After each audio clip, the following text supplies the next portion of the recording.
मैं आज भी छात्र छात्राओं और परीक्षार्थियों के साथ में हूँ। परीक्षार्थी और छात्र छात्राओं से मेरा आग्रह होगा कि धैर्य रखें कि कुछ अच्छा सुझाव परीक्षार्थियों के द्वारा आ रहा है तो सरकार को इसको संज्ञान में लेते हुए इस पर आपका विचार करना चाहिए सरकार को।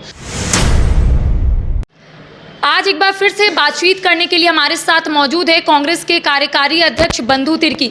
दरअसल पिछले इंटरव्यू में इन्होंने कहा था कि जो अभ्यर्थी 60-40 नए चलतों के नारे लगा रहे तो झारखंड में 60-40 ही चलतों मुख्यमंत्री हेमंत सोरेन उसमें संशोधन करेंगे, बदलाव करेंगे, अभ्यर्थी परेशान ना हो।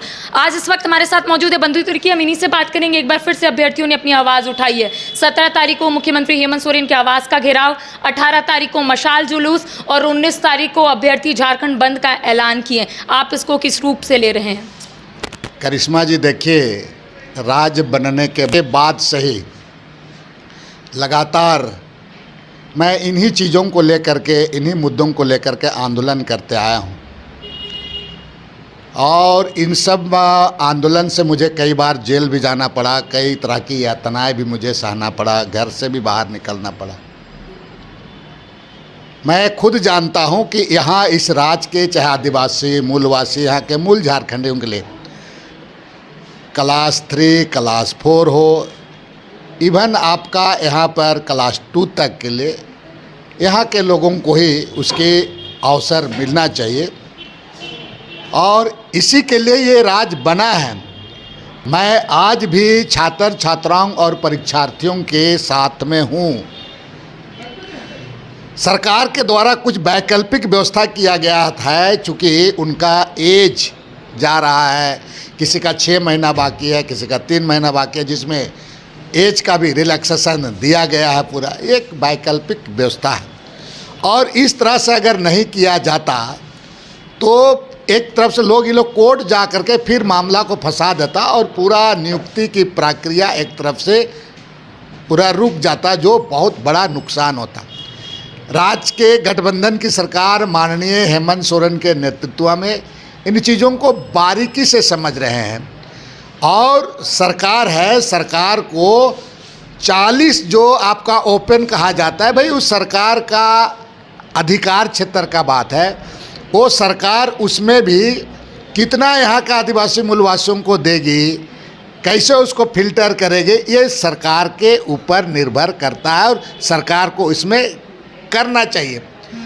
तब है बात कि कहीं कहीं पर जैसे विज्ञापन में निकलता है, जो बात आ रही है कि यहाँ पर देश के नागरिक बताया जा रहा है, तो वहाँ कुछ संशोधन देश के नागरिक के साथ झारखंड का नागरिक हो, ऐसी बातों को लाने के संबंध में माननीय मुख्यमंत्री को लिखित सुझाव भी दिया गया है। और अगर छात्र छात्राओं के द्वारा कुछ बातें सुझाव में आ रही है तो मैं कहूँगा कि राज्य सरकार, माननीय मुख्यमंत्री जी इसको संज्ञान में ले और इनके हित में करें, इसीलिए कि ये इन पर बहुत उम्मीद है, भरोसा, और ये हेमंत जी कर सकते हैं, इसको करने का इच्छा शक्ति भी है। कुछ बातें आ रही है तो करना चाहिए। तब है परीक्षार्थी और छात्र छात्राओं से मेरा आग्रह होगा कि धैर्य रखें, हेमंत सोरेन जी करेंगे और जितने नीतिगत मामले इनके द्वारा निर्णय लिया जा रहा है, विगत वर्षों से जितने भी सरकार थी कोई ऐसा नीतिगत निर्णय नहीं लिया गया। आप धैर्य रखें और जो नियुक्ति की प्रक्रिया है आप केवल इसको विरोध पर विरोध ना करें, राजनीतिक चश्मा से ना देखें, किसी के झांसे में ना आए, आप काम चलने दीजिए। आने वाला दिन आपका निश्चित रूप से आपका ये जो 40 में जो भी है वो भी आप ही को मैक्सिमम मिलेगा। कुछ चीज़ें नीतिगत कुछ सरकार का होता है। तब है क्या कि आप चीज़ों पर, आप सरकार पर थोड़ा भरोसा करें और केवल आप विरोध स्वरूप करेंगे जो आपको विरोध कर सकते हैं, लेकिन आप ही का सरकार है, आपने बहुत मेहनत से बनाया है, आप इसको समझें और किसी भी हालात में वैसे लोगों का झांसे में ना आए। आप इंतज़ार कीजिए। हाँ, एक चीज़ है कि आप 3.5 साल बीत गया, कितना हम लोग इंतज़ार करेंगे, ये भी कहना आपका सही बात है, लेकिन कोरोना काल रहा है, इसके बाद में आपका कई एक तरह का मामला नीतिगत मामला में लेने में बहुत सारे चीज़ आपको टाइम लगता है, और विरोधी आपका उसी तरह से कोर्ट कचहरी का ये करने के बाद में थोड़ा एक तरफ से बाधा उत्पन्न करते हैं, चीज़ें हैं। मैं आपकी बात को भी मानता हूँ। तब क्या है कि राज्य सरकार इसको गंभीरता से सके और छात्र छात्राओं की बात को सुने। और आखिरी में मैं कहना चाहता हूँ, इसलिए धैर्य रखने की बात, देखिए जनप्रतिनिधि पार्टी किसी को भी हर एक 5 साल के बाद में जनता के बीच में जाना पड़ता है। इसका रिजल्ट में अगर आपके साथ अन्याय होता है, ये 40 में भी आपको गड़बड़ी होता है, तो फिर जनता के पास जाएगी, लोग पार्टी जाएगी, चुनाव में लोग जाएंगे, तो वो जनता उस समय जवाब देने के लिए तैयार है। आप इंतज़ार कीजिए, हड़बड़ाइए मत, आपके पास में चीज़ें हैं।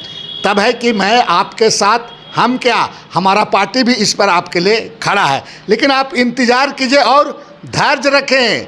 और अगर इस पर अगर किसी तरह का आपके साथ न्याय नहीं होता है तो 2024 में जनता इस पर फैसला लेगी, जनता फैसला लेगी। इसलिए छात्र छात्रा और परीक्षार्थी धैर्य रखें। लेकिन दादा, जब पिछले बार मेरी आपसे बात हुई थी तो आपने कहा था कि सरकार के हाथ में दाल है, गाढ़ा पानी किसको देना है और हल्का पानी किसको देना है सरकार डिसाइड करेगी। लेकिन अभ्यर्थियों ने उस पर कमेंट किया कि आखिर बंधुदा ऐसी बात क्यों करे, क्या बंधुदा नहीं चाहते 90 और 10 का यहाँ पर रेशियो हो? आप वेट करो, 90-95 आपको मिलेगा। इसी के लिए तो मैं कह रहा हूँ, अगर इस पर किसी तरह का आपके साथ धोखा होगा तो सरकार को भी धोखा देने में टाइम नहीं लगता है भाई, चुनाव में आपको ही होता है पूरा। इसलिए आप धैर्य, मैं तो उसी बात को कह रहा हूँ, आज भी बिल्कुल उस पर मैं खड़ा हूँ। आप 90 मिलेगा, 95 में, 40 में कैसे मिलेगा 35, ये समय आने पर आपको पता चल जाएगा। इंतज़ार कीजिए, धैर्य रखें, और ये जो आपका ये लोगों के साथ झांसेबाज लोगों का चक्कर में आप कृपा करके ना आवे। सत्ता पक्ष के तरफ से बहुत बातें आ रही थी जब बजट सत्र चल रहा था। सत्ता पक्ष के कई विधायक ये बोलते हुए नजर आ रहे थे कि सरकार जो है स्थिति स्पष्ट करेगी, बाहरियों की एंट्री नहीं होगी। लेकिन कुछ दिन के बाद विज्ञापन जारी होता है पीजीटी और लैब असिस्टेंट का, जिसमें ओपन फॉर ऑल रहता है। अभ्यर्थी उसी को देख के गुस्से में है। ओपन फॉर ऑल आया है, हमने मुख्यमंत्री को इसके बाद लिख के कहा है कि भारत देश का नागरिक एवं जो बिहार में आपका बिहार का निवासी कहा गया, उसी तरह से झारखंड का निवासी, इस पर संशोधन करने की बात है। बिहार कर सकता है तो झारखंड भी कर सकता है। इसलिए मैं कहा आपको कि कुछ अच्छा सुझाव परीक्षार्थियों के द्वारा आ रहा है, तो सरकार को इसको संज्ञान में लेते हुए इस पर आपका विचार करना चाहिए। सरकार को कुछ सुझाव हैं, उसको आपको संज्ञान में लेकर विचार किया जाना चाहिए। अभ्यर्थियों का कहना है बैरियर बस सरकार लगा दे ताकि बाहरियों की एंट्री ना हो। झारखंड तो झारखंडियों के लिए ना, यही बात है। मैं तो कह रहा हूँ भाई, कोई अच्छा सुझाव है तो सरकार इसको समझे, ब्यूरोक्रेट का चक्कर में ना आवे। हेमंत जी समझदार हैं और कर रहे हैं। माननीय मुख्यमंत्री जी, आप अपने स्तर से इस पर गौर करें, जो परीक्षार्थियों का भावना है, क्योंकि यही परीक्षार्थी हमें मदद किया और इन्हीं के बदौलत आज हम लोग सत्ता में हैं। चलिए, इन्होंने एक बड़ी बात कही है कि अगर कोई अभ्यर्थियों को कोई सुझाव देना है सरकार को तो वो सुझाव दे सकते हैं, सरकार उसमें मंथन करेगी। को लेकर प्रमुखता से बंधु तिर्की भी अपनी आवाज़ उठा रहे। इनका कहना है कि हम सरकार को सुझाव भी दे रहे हैं, अगर कोई अभ्यर्थियों को भी सुझाव देना है तो वो आगे आए और सरकार उस दिशा में ही कार्य करेगी। फिलहाल देखते रहिए न्यूज़ 22 को। रांची से करिश्मा सिन्हा।